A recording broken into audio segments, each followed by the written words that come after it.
अस्सलाम वालेकुम to everyone. I hope कि आप सब लोग ठीक होंगे। आप देख रहे हो जेके स्टडी पॉइंट और इस वीडियो में हम डिस्कस करेंगे जेके पॉपी NEET UG 2025 second round of counselling के बारे में।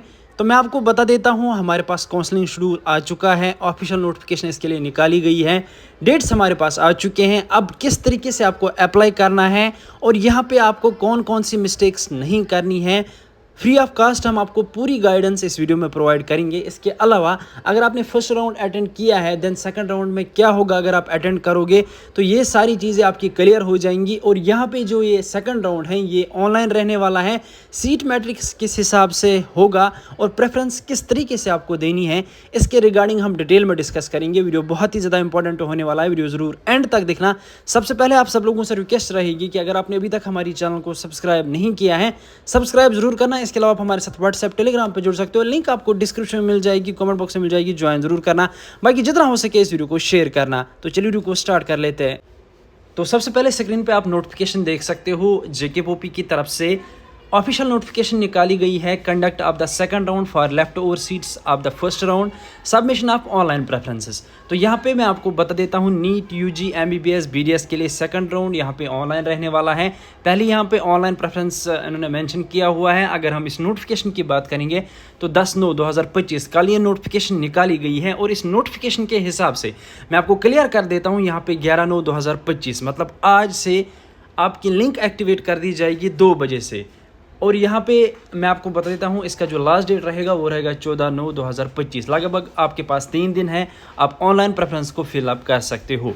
अब यहाँ पे अगर हम बात करेंगे इस ऑनलाइन काउंसलिंग में आप क्या क्या कर सकते हो। यहाँ पे अगर आपने ज्वाइनिंग नहीं की थी या सीट सरेंडर की थी, इसके अलावा आपको अपग्रेडेशन मतलब कॉलेज आपको चेंज करना है। अगर आपको जेएमसी बारामूला मिला था, जेएमसी अनंतनाग मिला था, अब आप सिक्किम में जाना चाहते हो तो अपग्रेडेशन भी आप इसमें कर सकते हो। अब यहाँ पे डिटेल में मैं आपको समझा देता हूँ कि इस नोटिफिकेशन को किस तरीके से आपको देखना है और इसमें एलिजिबिलिटी क्या रहेगी और यहाँ पे कौन सी मिस्टेक्स आपको नहीं करनी है, तो वो मैं आपको क्लियर कर देता हूँ। सबसे पहले मैं आपको बता देता हूँ, ये जो काउंसलिंग चलेगी ऑनलाइन चलेगी और यहाँ पे इसके लिए एलिजिबिलिटी ये रहेगी कि यहाँ पे आप पॉइंट वाइज देख सकते हो। Candidates who did not get any seat in the first round में अगर आपको सीट नहीं मिली है तब आप इसके लिए एलिजिबल बन जाते हो। Candidates who have been allotted a seat during the first round have joined the college institute, मतलब जिनको पहले सीट मिली थी, अब अगर वो कॉलेज चेंज करना चाहते हैं तो वो उसमें पार्टिसिपेट कर सकते हैं। उसके बाद candidates who have been allotted seat during first round could not join due to any reason, अगर आपने पहले ज्वाइन किया था, पहले ज्वाइन नहीं किया था, तब भी आप एलिजिबल रहोगे, तब भी आप रहोगे। अगर आपने ज्वाइन नहीं किया था, कोई भी रीज़न आपके पास जो था, फिर भी आप इसके लिए पार्टिसिपेट कर सकते हो। इसके अलावा आपके पास अगर डॉक्यूमेंट्स तब नहीं थे या कोई इशू था जिसकी वजह से आप ज्वाइन नहीं कर पाए, अब आप इजीली इस राउंड में पार्टिसिपेट कर सकते हो। इसके अलावा यहाँ पे मैं आपको बता देता हूँ, अगर आपने सीट को रिज़ाइन किया था या सीट छोड़ी थी किसी रीज़न से, तब भी आप एलिजिबल रहोगे। इसके अलावा यहाँ पे अगर आपने पहले राउंड में, यहाँ पे मैं आपको बता देता हूँ, पहले राउंड में आपने काउंसलिंग फ़ी भरा था, तब आपने फिर काउंसलिंग नहीं की, तब भी आप एलिजिबल रहोगे। और यहाँ पे आप देख सकते हो, the eligible candidates who have qualified neat and who have already registered but not participated during the first round of counseling are also eligible. They must deposit their counseling fee between online for the preference. तो यहाँ पे आपको, अगर आपने पहले preference दी ही नहीं थी, पहले राउंड में ज्वाइन ही नहीं किया था और लिंक ही ओपन नहीं की थी, रजिस्ट्रेशन ही नहीं की थी, तब भी आप एलिजिबल रहोगे, लेकिन आपको फ़ी भरना पड़ेगा। Only such candidates will be allotted seat who have made a payment, जो पेमेंट करेंगे उन्हीं को सीट दी जाएगी, तो ये तो ऑब्वियसली है। इसके अलावा यहाँ पे आपको ऑनलाइन प्रेफरेंस में कॉलेज को सेट करना पड़ेगा, तब जाके आपको कॉलेज मिलेगा।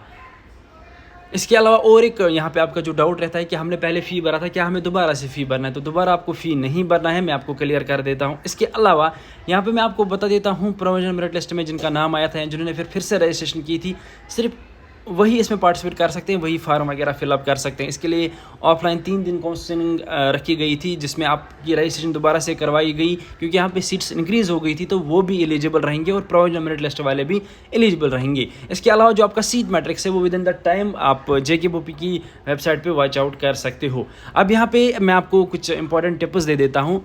तो देखिए, यहाँ पे आपका जो राउंड है वो ऑनलाइन रहने वाला है, आप सब लोगों को ऑलरेडी पता है। अब बहुत सारे स्टूडेंट्स ये सोचेंगे कि अगर हम सेकंड राउंड में पार्टिसिपेट करेंगे, क्या पहले वाला कॉलेज हमें वापस दिया जाएगा कि वो चेंज हो जाएगा। तो मैं आपको क्लियर कर देता हूँ। देखिए, अगर आपके पॉइंट्स सपोज 500 हैं, आपको कॉलेज मिला है जीएमसी बारामूला, अब अगर आपको लगता है कि नहीं मुझे जीएमसी जम्मू चाहिए या मुझे जीएमसी श्रीनगर चाहिए, तो आप क्या करोगे, आप सेकंड राउंड में पार्टिसिपेट कीजिए और आप जीएमसी श्रीनगर रखिए या जीएमसी जो आपको चाहिए, जिसकी आपकी विश है।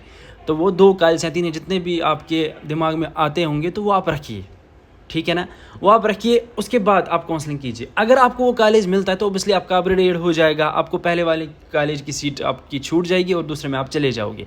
अब अगर बाई चांस नहीं मिलता है तो आपको पहले वाला कॉलेज ही रहेगा। इसके रिगार्डिंग आपको यहाँ पे बहुत सारे जो यूट्यूबर्स है वो कंफ्यूज करते हैं, तो मैं आपको क्लियर कर देता हूँ। अगर आपको सीट नहीं मिलती है तो पहले वाला कॉलेज ही आपको रहेगा। अब अगर आपको मिलती है तो आपका अपग्रेड हो जाएगा, दूसरा कॉलेज आपको दिया जाएगा, पहले वाले कॉलेज की सीट वैकेंट हो जाएगी और वो किसी और को दी जाएगी। तो इस तरीके से ये प्रोसेस की जाती है। इस तरीके से जेके वो भी बीएससी नर्सिंग पैरामेडिकल के लिए भी किया जाएगा।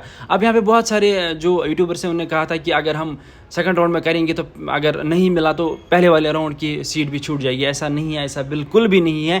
पहले वाले कॉलेज आपके पास रहेंगे अगर आपको सीट नहीं मिलती है। अब अगर आपको मिलती है देन मैंडेटरी रहेगा कि आपको दूसरे वाला कॉलेज ही ज्वाइन करना पड़ेगा, पहले वाले कॉलेज को छोड़ना पड़ेगा।